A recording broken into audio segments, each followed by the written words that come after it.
열쌤입니다. 자,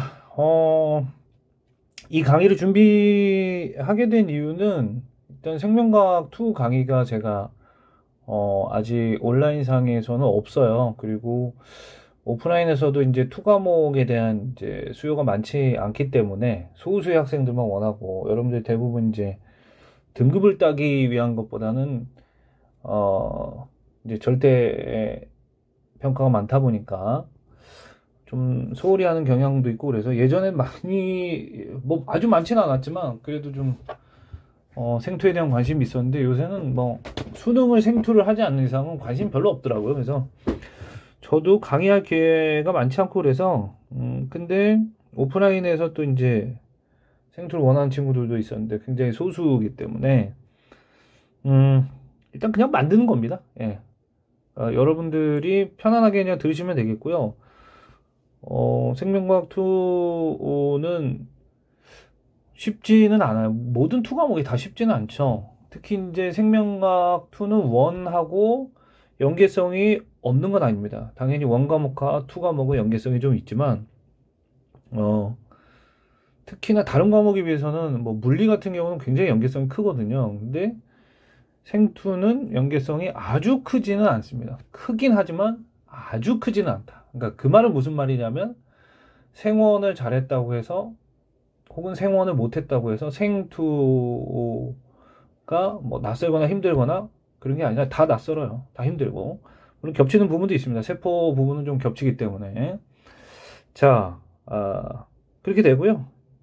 제가 이제 제 생각으로 일주일에 한 번씩 올릴 생각인데, 사실 이 스케줄상 못 올릴 수도 있어요. 그래서 한 주 정도는 쉬어갈 수도 있으니까 되도록이면 좀 이왕 한 김에 하려고 하는데, 제가 워낙 시간이 많지는 않다 보니까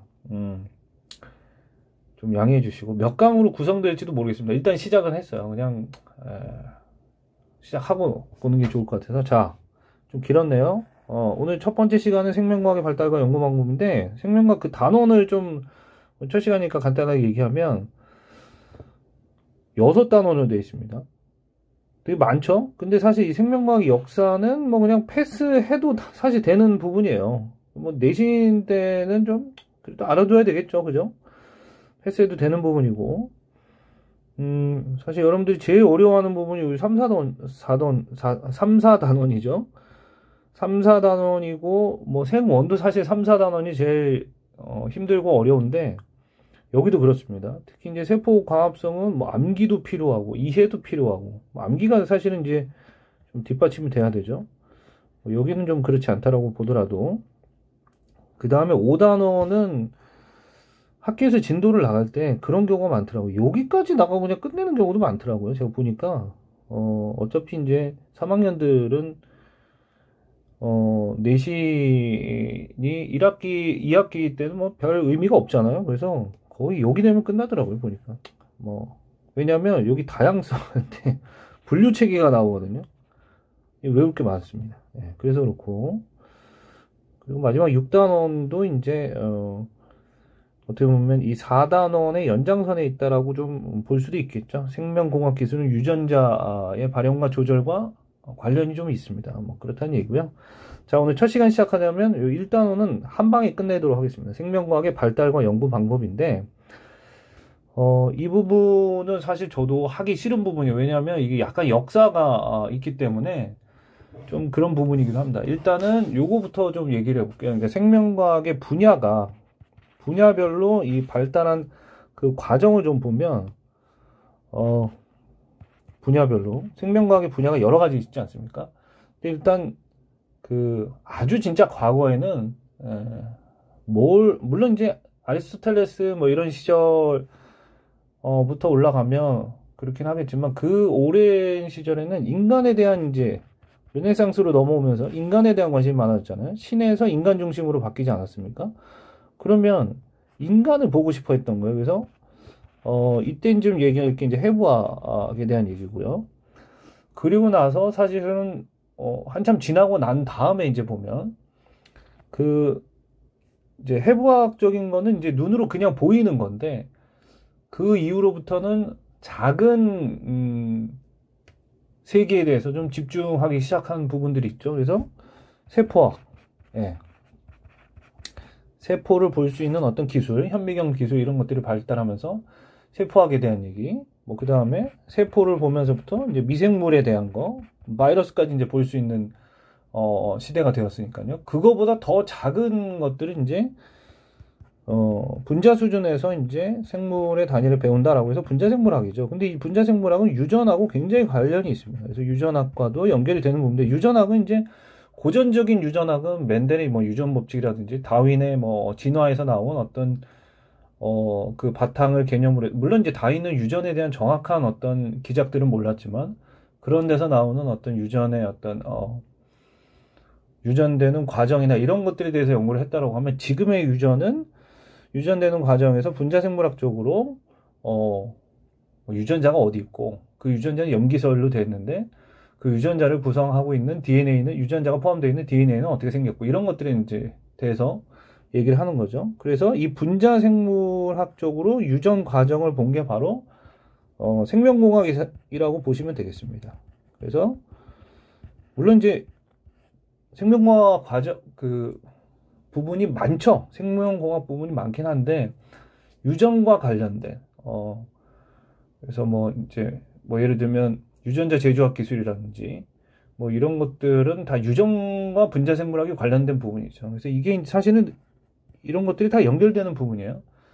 그리고 이제 진화학은 뭐 다윈으로 대표되는, 그리고 지금은 이제 뭐 생태학의 시대다 이렇게도 얘기해요. 에콜로지 이렇게 생태학의 시대다 얘기하는 건 이건 생물과 그 생물을 둘러싼 환경에 대한 얘기인데, 지금 환경에 대한 관심이 굉장히 많지 않습니까? 그래서 이런 얘기들이 주를 이루는 시대이다. 이렇게 흐름을 좀 보도록 하겠습니다. 자, 그 다음에 지우고요.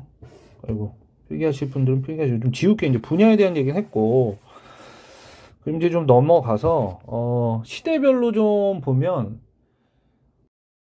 고대, 네, 뭐 그리스가 중심이 되겠죠. 그리스 로마 고대 시대부터 먼저 얘기를 하도록 하겠습니다. 뭐 분야별로 할 수도 있는데 일단 시대별로 하고 또 분야로 묶을 수 있는 부분은 좀 묶도록 하겠습니다. 먼저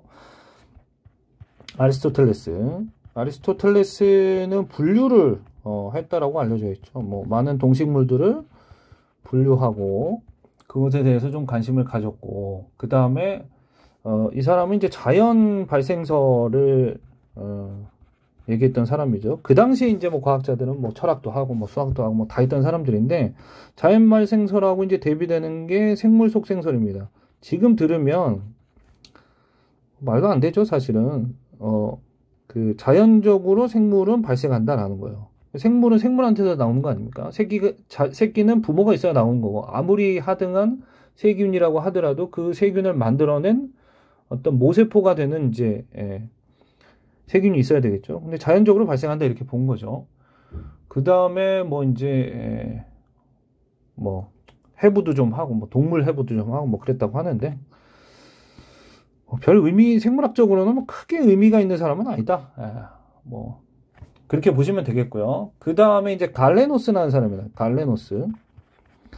갈레노스도 이제 분류학적으로는 굉장히 의미가 있는 사람이다 이렇게 보는 거죠. 이 사람은 인체를 해부했습니다. 그러니까 고대의 그리스에서 인체를 해부했다는 건 굉장히 이제 뭐라고 할까요? 좀 파격적인 거죠. 그래서 사람의 장기나 뼈, 근육 뭐 이런 거에 대해서 뭐 어느 정도 구분을 하고 그랬다고 합니다. 그래서 의학에 영향을 줬다. 뭐 이 정도만 알고 있으면 되겠고요. 나중에 이제 해부학에 대해서는 중세에 또 아주 유명한 사람, 그러니까 갈레노스나 아리스토텔레스는 뭐 큰 의미가 없는데 합이라는 사람이 나옵니다. 이 사람이 이제 중요하죠.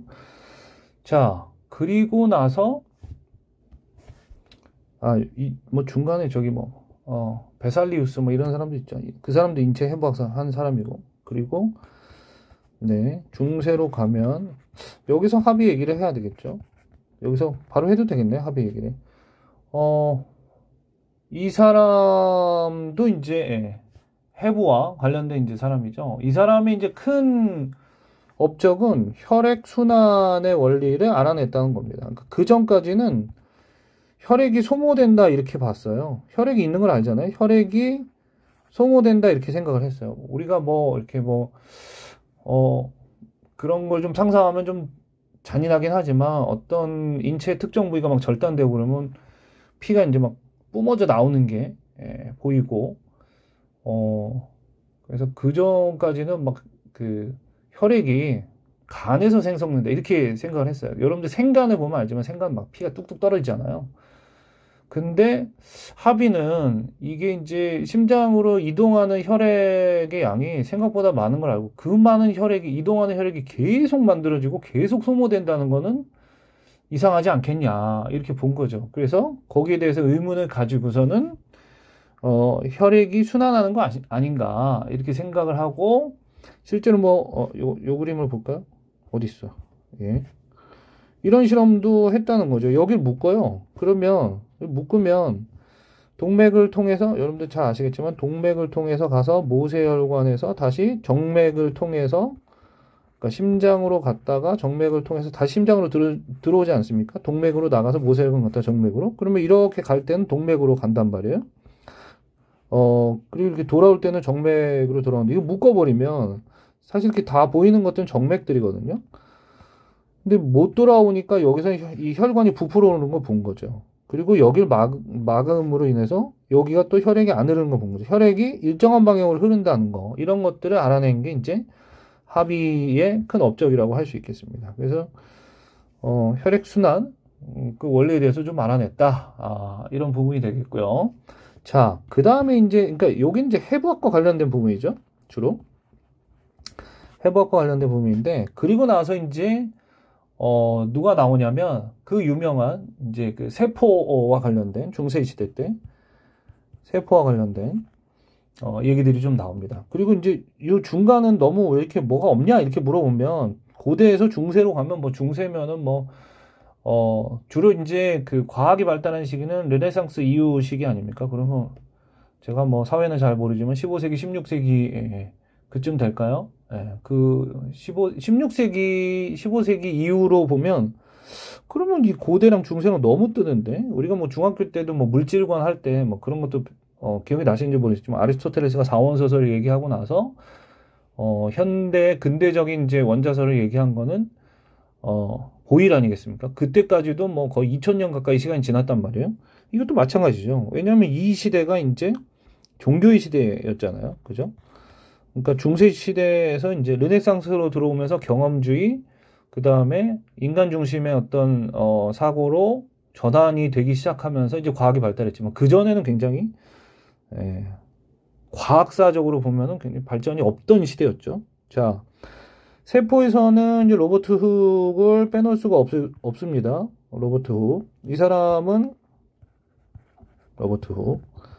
이 사람은 이제 최초로 세포를 관찰한 사람이다 이렇게 얘기하죠. 세포에 대한 개념을 이제 최초로 얘기한 사람이라고 얘기하는데 요 사진 한번 볼까요? 예, 이게 이제 로버트 훅이 이제 그린 그림입니다. 현미경 보고 이 코르크 식물을 이제 보고 그린 거죠. 근데 이 사람이 이제 그러니까 세포라는 이름을 처음으로 붙인 거예요. 세포가 영어로 셀 아닙니까? 그러니까 이렇게 작은 방으로 돼 있다는 거죠. 이렇게 조금만 이렇게 방으로 돼 있다. 이런 것들. 그래서 이 방이라는 것이 영어로 이제 셀이니까 그때부터는 이제 세포로 쓰이기 시작한 겁니다. 근데 이거는 정확하게 말하면 이 부분은 이게 이제 이 속이 이제 비었는데 그러니까 세포 벽이 있고 이 안에 있는 살아있는 부분을 원형질이라고 하잖아요. 그러면 이 겉부분만 본 거예요. 이 껍데기 부분을 관찰했기 때문에 그래서 세포 벽만 본 것과 다름없는데 어쨌든 세포의 어떤 벽은 골격과 같으니까 마치 그런 거죠. 그러니까 그 잘 말린 뭐라고 해야 될까요? 그 박제한 것들 보면 박제도 좀 이상하긴 한데 그 박제된 생물 같은 거 보면 껍데기만 남아 있는 거 아닙니까? 그 안에 내장 같은 거는 이제 썩으니까 뭐 예를 들면 뭐 새를 뭐 박제한다 그러면 그 내장 같은 건 다 빼거든요. 썩을까 봐. 그러니까 겉에만 남아 있는 거죠. 속은 비어 있고 그런 걸 본 겁니다. 실제로는. 자, 그래서 이제 최초로 이제 세포를 관찰한 사람이다. 이렇게 볼 수 있겠고요. 그 다음에 이제 나오는 사람들이 여기도 훅인데 요 사람도 좀 이제 알아두면 좋겠는데 레이, 아이고, 레이앤 훅이라고 하는 사람이 있어요. 레이앤 훅. 레이앤 훅, 그러니까 현미경이 이제 계속 발달하기 시작하면서, 살아있는 세포도 이제 보기 시작하고, 이 사람이 이제 최초로 이제 살아있는 리빙셀을 본 거죠. 그리고 이제 세균도 보기 시작합니다.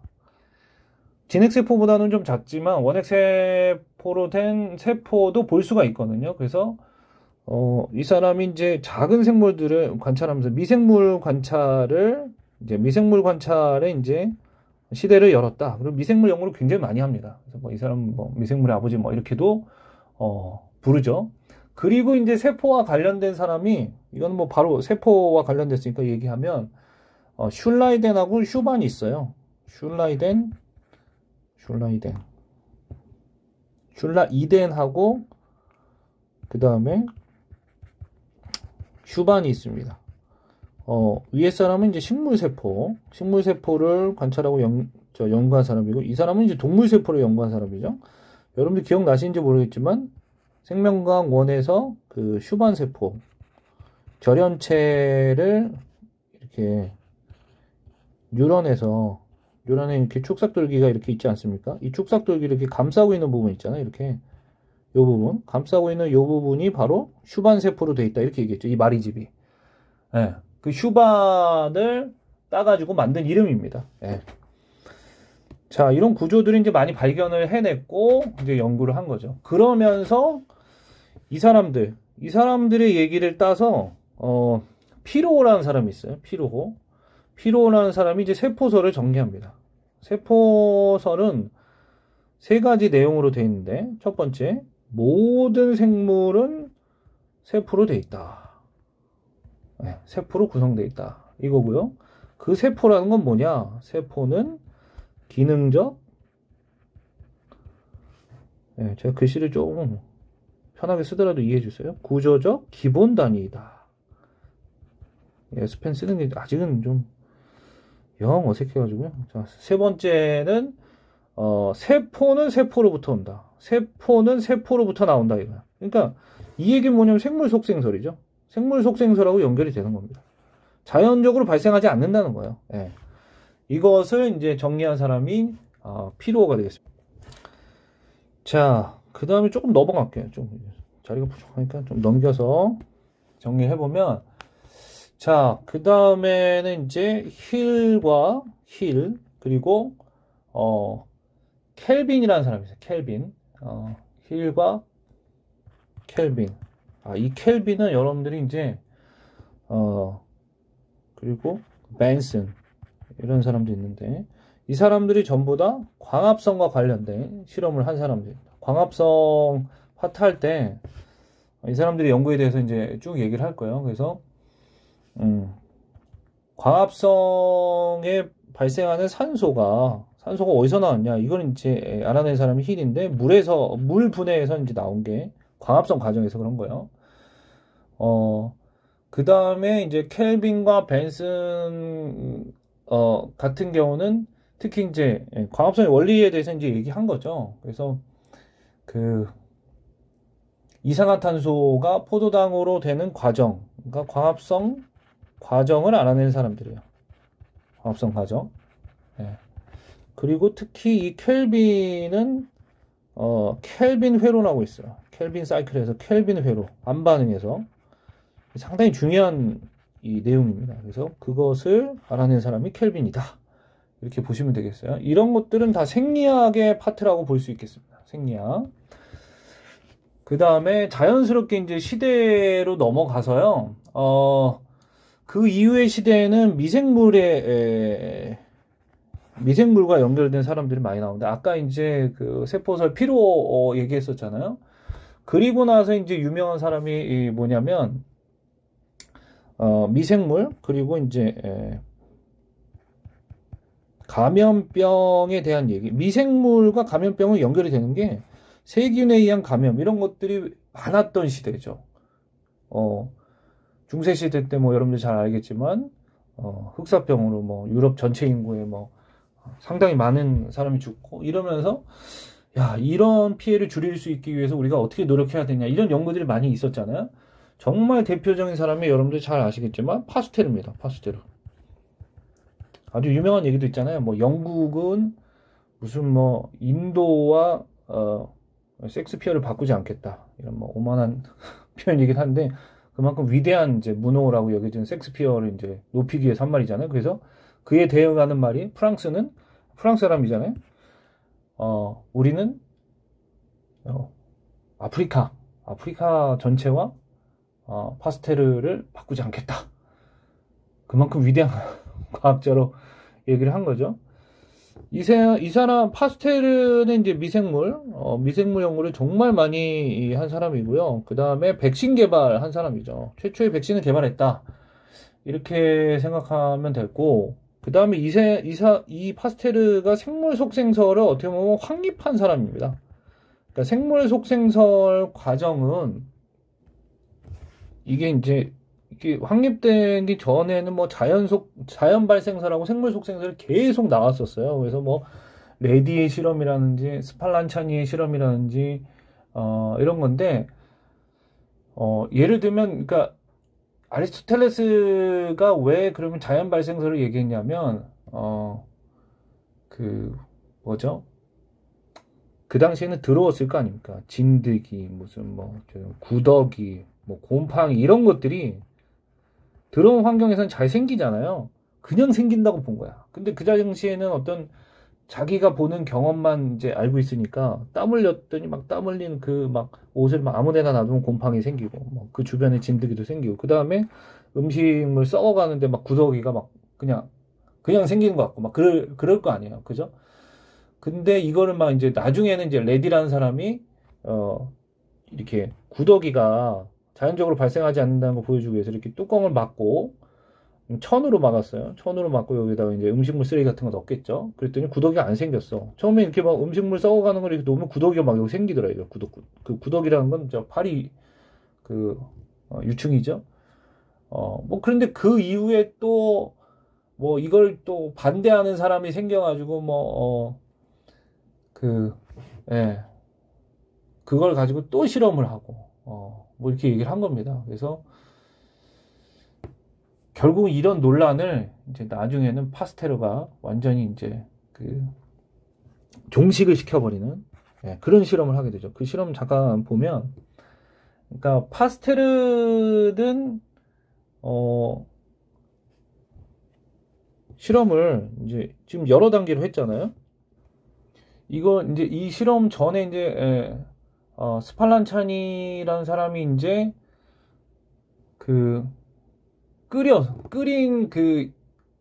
그런 뭐 양고기즙 뭐 이런 거 있잖아요. 그런 걸 가지고 이런 뭐 유리병에다 넣어가지고 이제 실험을 했는데 이거를 이제 여기 유리를 녹여가지고 완전히 밀폐시켜 버렸어요. 그랬더니 이제 미생물 안 생겼다 이렇게 얘기했는데 이걸 이제 반대하는 사람은 이게 이걸 끓이니까 그게 이제 이 안에 생길 만한 어떤 그 환경을 파괴한 거 아니냐. 그러니까 자연적으로 발생할 수 있는데 온도가 너무 높아서 그런 거고, 그 다음에 이제 뭐 공기도 뭐 변질이 된 거다. 뭐 이런 식으로 얘기를 했거든요. 그래서 이제 어떻게 했냐면, 이거 이제 끓이죠. 이 뭐 고기 배양즙 이런 걸 이제 가지고선 끓입니다. 끓여. 그러나서 이제 그냥 놔두는 거죠. 근데 이 U자관, 이제 백조목, U자관이 아니라 뭐 S자관 S자관 이렇게도 해가고, 백조목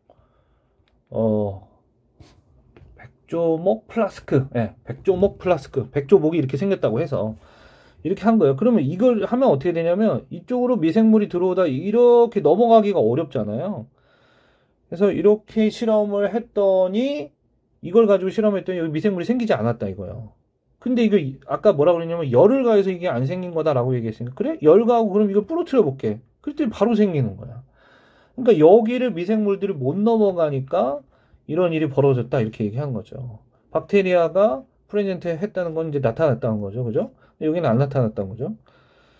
그리고 나서 어떻게 했냐면 이 백조목을 다시 기울였다가 이렇게 왔어요. 그러면 여기까지 일단 이 배양즙이 왔다 간 거잖아요. 그럼 여기서 미생물이 감염돼서 이쪽으로 와서 다시 배양이 된다라는 거죠. 그러니까 미생물이 접촉되지 않으면 이 첫 번째 실험처럼 절대 생물은 발생하지 않는다. 그래서 생물 속생설을 완전히 확립을 한 사람입니다. 그리고 이제 뭐 백신 얘기하니까 뭐 유명한 사람들이 많은데 코흐라는 사람이 있어요. 코흐. 이 사람은 이제 탄저병 연구한 사람이에요. 탄저균이 원인이다. 이것을 알아낸 사람이죠. 그리고 이제 뭐 콜레라, 뭐 결핵, 뭐 이런 여러 가지 이제 세균에 대한 연구를 했죠. 그래서 이제 얘네들이 이제 병원체가 되는구나 이런 것들을 이제 알아낸 사람입니다. 그 다음에 여러분들이 잘 아시겠지만 플레밍, 진짜 유명한 사람이죠. 플레밍은 그 최초의 항생제 페니실린은 이제 만들어내는 이제 기초를 닦은 사람이죠. 푸른 곰팡이에서, 그죠? 푸른 곰팡이 주변에 세균이 생기지 않는 걸 보고 곰팡이에서 뭔가 세균 억제를 하는 물질이 나오지 않았냐 이렇게 보는 거죠. 그렇게 보시면 되겠습니다. 그 다음에 뭐 천연두를 종두법 아시죠? 종두법. 종두법을 최초로 얘기한 그 소의 고름을 이제 사람한테 넣어가지고 이제 이게 최초의 백신이죠. 제가 파스텔을 최초의 백신이라고 했나요? 이게 최초의 백신이죠. 사실은 어떻게 보면 이거를 한 사람이 제너죠. 제너. 이게 이제 천연두를 막는 건데, 천연두가 여러분들 마마예요. 마마. 아마 들어본 친구들도 있을 겁니다. 예전에는 막 비디오 테이프 시절에는 경고 문구 막 나오면서 뭐 호환 마마 이런 얘기 하거든요. 뭐 옛날 시대에는 호환 마마가 굉장히 뭐 무서웠으나 지금은 뭐 폭력성이 있는 이런 영상물을 시청함으로써 뭐 이런 얘기 나온단 말이에요. 그때 호환 마마 할 때 그 마마가 천연두예요. 치사율이 엄청 높기 때문에 예전에 마마 걸리면 죽기도 하고 막 그랬습니다. 많이 죽고 뭐 그랬는데 선생님 어렸을 때도 마마 있었긴 하지만 지금은 뭐 선생님 어렸을 때도 거의 없었어요. 있긴 있었는데 거의 없었고 지금은 이제 거의 뭐 주변에 마마 걸려서 죽었다, 천연두 걸려서 죽었다 없습니다. 없어요. 자, 그렇게 보시면 되겠고요. 넘어가겠습니다. 그 다음에 이제 18세기 19세기로 와가지고선 18세기 19세기로 올게요. 이제 중세 시대에서 이제 근대로 이제 가는 거죠. 일단은 분류학에서 아까 빼먹은 사람이 있는데 빼먹은 사람이 아니라 이 시대로 와서 분류학에 대한 얘기를 이제 분류학은 여기서 끝납니다. 분류학 얘기는 여기서 끝낼게요. 린네라는 사람이 있어요. 아주 유명한 사람입니다. 정말 분류학에서는 분류학의 아버지라고 불리는 사람인데 제가 알기로는 자귀를 받았던 걸로 영구 왕실에서 스웨덴 사람들이 영구 왕실에서 받았지 그런 걸로 알고 있어요. 왜냐하면 이 사람이 이제 분류 체계를 만든 사람입니다. 그리고 여러분들 뒤에 가서 이제 배우지만 이명법이라는 걸 이명법을 해서 학명이라는 게 있어요. 학명. 그래서 우리가 일반적으로 저 학명을 쓰지는 않는데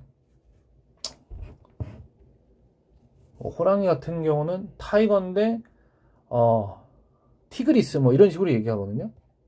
티그리스. 학명이 대부분 그리스 이런 그 문자에서 온 걸로 알고 있어요. 그래서 이 학계에서 쓰는 이제 명칭입니다.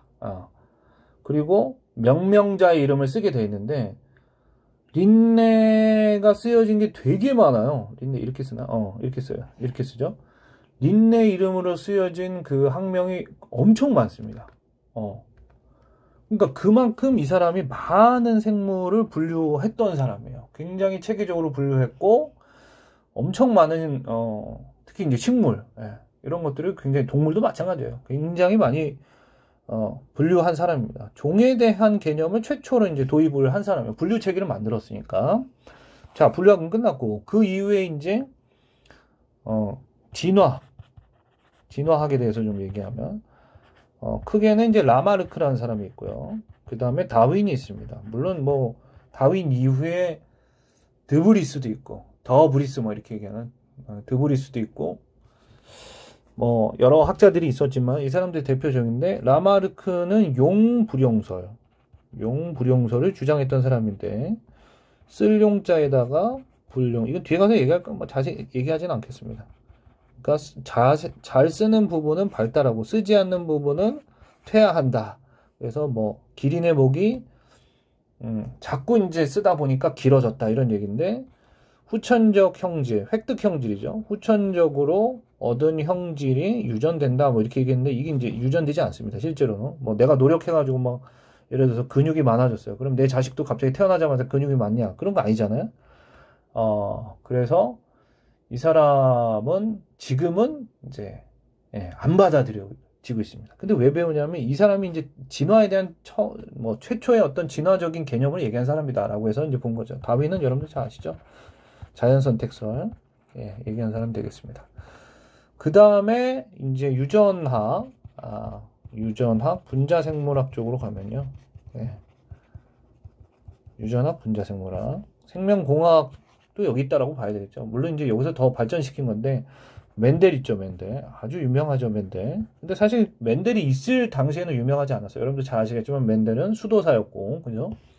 완두를 가지고 연구를 해서 멘델의 유전 법칙 여러분들 잘 아시겠지만 생명과학 원에서도 제가 강의할 때 멘델의 유전 법칙이 교과서에 거의 안 나오지만 중학교 때만 배우고 우열의 원리 그 다음에 뭐 분리 법칙, 독립 법칙 이런 것들을 확립을 했던 사람인데 유전되는 과정을 정확하게 알지 못했어요. 염색체 개념 몰랐으니까. 나중에 이제 모건, 서던이라는 사람들에 의해서 염색체에 의해서 유전된다는 것도 알아내게 된 거죠. 그래서 멘델은 사실은 과로사했거든요. 뭐 여담이지만 과로사했는데 자기 자신이 얼마나 위대한 업적을 한지 모르고 죽었어요. 그리고 과로사라는 건 뭐 많이 연구하다가 죽은 게 아니라 이제 천주교 그 수도지 않았습니까? 그 수도원에서 있는 지금으로 말하면 신부님이었죠. 그 수도원의 과중한 업무를 하다가 죽은 걸로 알려져 있어요. 네. 그래서 좀 안 됐죠. 자, 그 다음에 이제 20세기, 이 사람들도 20세기 사람이죠. 20세기 넘어와서는 비들과 테이텀. 이 사람들도 뒤에 가서 이 얘기가 나옵니다. 그래서 뭐, 1유전자, 1효소설 뭐 이런 거 얘기했는데, 그냥 그렇구나 하고 넘어가면 돼요. 네. 그리고 이게 연결되는 사람들이에요. 그리고 이제 에이버리. DNA가 유전 물질이라는 걸 알아낸 사람입니다. 단백질이 유전 물질이냐, DNA가 유전 물질이냐 이거에 대한 논란이 있었는데 그걸 정리한 사람이고요. 그리고 이제 진짜 유명한 사람이 나오죠. 여러분들 잘 아는 왓슨과 크릭. 아주 뭐 유명하죠. DNA 이중나선고죠. 근데 뭐 이거 제가 뭐 생명과학 원이나 통합과학 할 때도 뭐 이런 얘기 했지만 실제 왓슨과 크릭의 DNA 이중나선 구조를 알아내기 위해서 거의 치트키로 사용됐다? 치트키였던 분이 뭐냐면 프랭클린이 아니라 프랭클린 여성과학자죠. 이분이 X선 회절법을 통해서 실마리를 준 거죠. X선 회절법을 통해서 구조를 알아낼 수 있는 방법들을 알고 있었어요. 입체적인 구조를. 그걸 이제 설명해 줘서 그러면 이런 구조겠구나 하고서 이중나선 구조를 그때 이제 얘기를 한 겁니다. 이때는 DNA 구조가 어떤지에 대해서 굉장히 관심이 많았던 시기였기 때문에 굉장히 획기적인 일이었고요. 1953년에 발표해서 노벨상을 받았죠. 왓슨은 아직 살아계시죠? 이분이 거의 100살 가까이 되셨을 텐데 아직 제가 알기로는 지금 현재 2023년 2월 기준으로는 살아 계십니다. 크릭은 돌아가셨죠. 크릭은 나이가 좀 더 많으시고요. 뭐 이런 얘기도 있죠. 그 전까지는 여러분들 노벨 생물학상 없는 거 모르시죠? 아실 수도 있고요. 생물학상은 없습니다. 노벨 생물학상이 없는데 그 전에 이제 생물학이라는 학문은 사실 좀 과학에서는 좀 인정받지 못한 학문이었어요. 그러니까 이제 현대물리학을 얘기했던 아인슈타인의 시대가 있지 않았습니까? 그러면 그런 물리학자들이 지배했던 그 시대에, 지배했다기보다는 뭐 세상을 뒤흔었던 그런 시대였는데, 그 시대에 생물학이 끼어든다는 게 굉장히 어려웠어요. 근데 고전 물리학부터 지금의 이제 현대 물리학까지 쭉 굉장히 세상을 바꾼 거는 어떻게 보면 물리학이었는데, 물리학과 화학이었죠, 사실은. 거기서 이제 생물학도 굉장히 큰 어떤 우리 과학의 역사에 굉장히 중요한 부분을 차지하고 있구나라는 어떤 전환점이 된 게 바로 이거죠. DNA를 밝혀낸 거. 그러니까 생명의 신비를 이제 최초로 밝혀냈다. 그런 의미로 보는 거죠. 예. 거창한 의미를 따지자면 뭐 그렇습니다. 뭐 이거를 이제 약간 폄하하는 사람도 있긴 한데. 자, 그 다음에는 사실 많은 사람들이 이제 여러 가지 얘기를 했어요. 그래서 왓슨과 크릭 이후에 뭐 그 유전보를 해석한 사람이 니런버그라는 사람이에요. 니런버그. 그래서 이 유전보를 해석했다는 건 뭐냐면 뒤에 가서 이제 배우는데 그 코돈, DNA에서 RNA로 가고 RNA에서 어떤 아미노산을 지정해서 단백질이 되냐 이런 것들을 이제 얘기하신 분이고요. 그 다음에 생어 이렇게 쓰는데 생거법 이렇게 얘기하는 예전에 지금도 이렇게 말하는지 모르겠어요. 이제